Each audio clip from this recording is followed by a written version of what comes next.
Home குக்கிங்கில் என்ன பார்க்க போகிறோன்னா ஈஸியாக செய்கிற ராகி களி.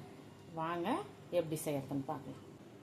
ஒரு கப்பு மாவு எடுத்துருக்கேன். அதை இப்போ நம்ம ஒரு கப்பு தண்ணி ஊற்றி கரைச்சிடலாம்.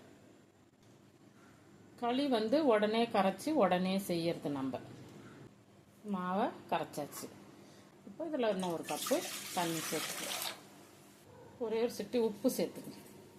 தண்ணி நல்லா கொதிச்சிருச்சு. இப்போ நம்ம கரைச்சி வச்ச மாவை அது கூட சேர்த்துக்கலாம்.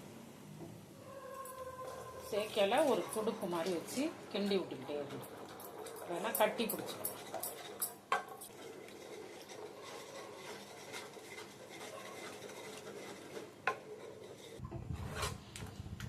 நல்லா இந்த அளவு நல்லா வெந்துடும். மாவு தண்ணி கொதிச்சு போடுறதுனால மாவுனால நல்லா வெந்துடணும். வெந்து வரையிலே அந்த மாவு நம்மளுக்கு நல்ல வாசனை வரும்.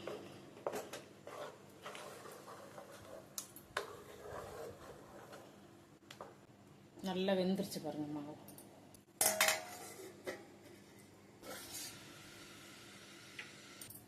நம்ம களி இப்போ நல்லா ரெடி ஆயிடுச்சு.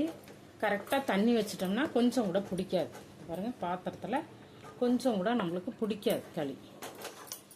இது கொஞ்ச நேரம் ஆறட்டும். உங்களுக்கு உருண்டையாக பிடிச்சி காட்டுறேன். அப்படி கை வச்சு பாருங்க.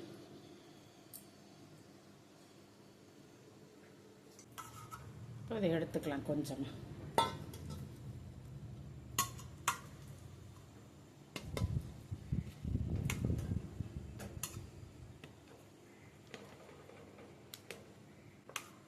கருவாட்டு குழம்பு மீன் குழம்புலாம் சாப்பிடல டேஸ்ட் அருமையாக இருக்கும்.